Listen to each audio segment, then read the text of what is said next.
So it's another beautiful spring day here in Lakeside, Montana, and I thought I would take the opportunity to bring to you a little bit of an update.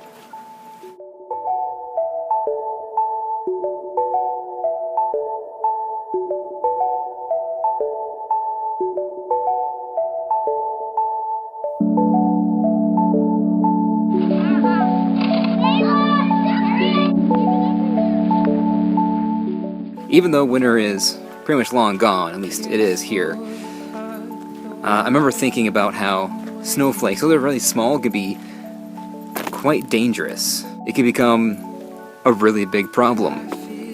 You have thousands of car accidents as a result. Roads are blocked, you can't get through. So it is indeed a major hazard. And our habits are kind of like that.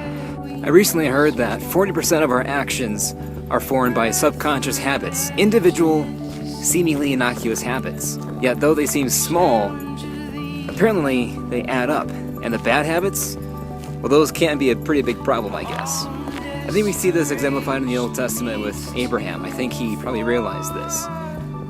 God called Abraham away from his family to a nation that was not his own. And Abraham simply obeyed.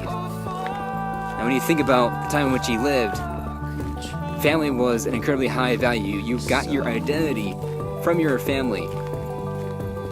Yet Abraham was obedient to God, and he formed that habit throughout his entire life. And as a result, God made Abraham a great nation through his offspring. And of course, it's important to realize also that God blessed Abraham not just for his own sake, but so that Abraham could be a blessing to other people. And another lesson that we can learn from the Old Testament in relation to this is that God called the Israelites his treasured possession.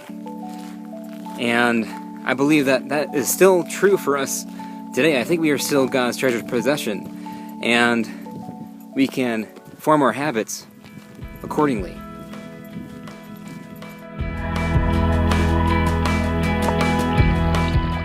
One of the major problems with my negligence in keeping everyone updated is I have to be very general in what I've been doing and what I'm planning on for the future. So, without further ado, just like every quarter, second quarter has been quite busy.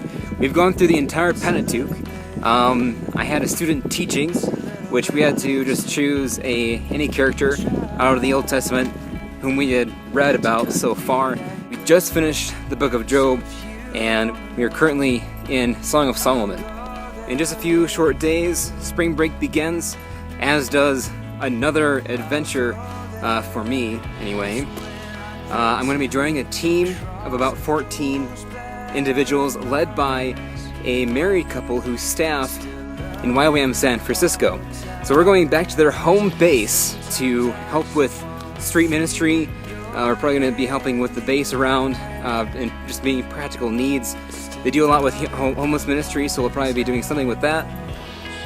So that's all very exciting.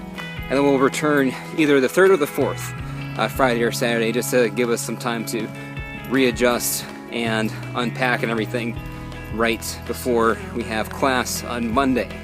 So, very excited about that.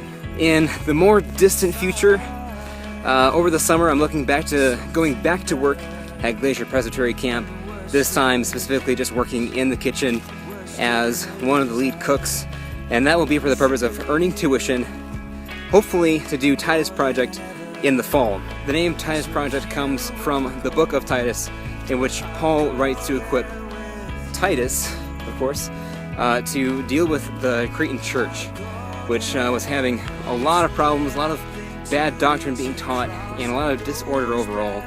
And what Titus Project is about is bringing the gospel and the teachings of the Bible to people who don't have that kind of access to it.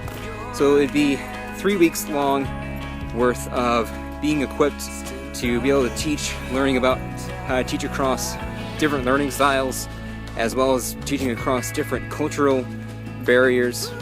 After those 3 weeks of being equipped, we were then sent off for 2 months into a country that is yet to be determined. So, that's what's going on. Again, sorry that my communication has been so poor, but thank you for taking the time just to watch this video, and that way you've supported me more than you could ever know, and for all your prayers and everything else that you've done, thank you for that as well. Until next time, thanks again and God bless.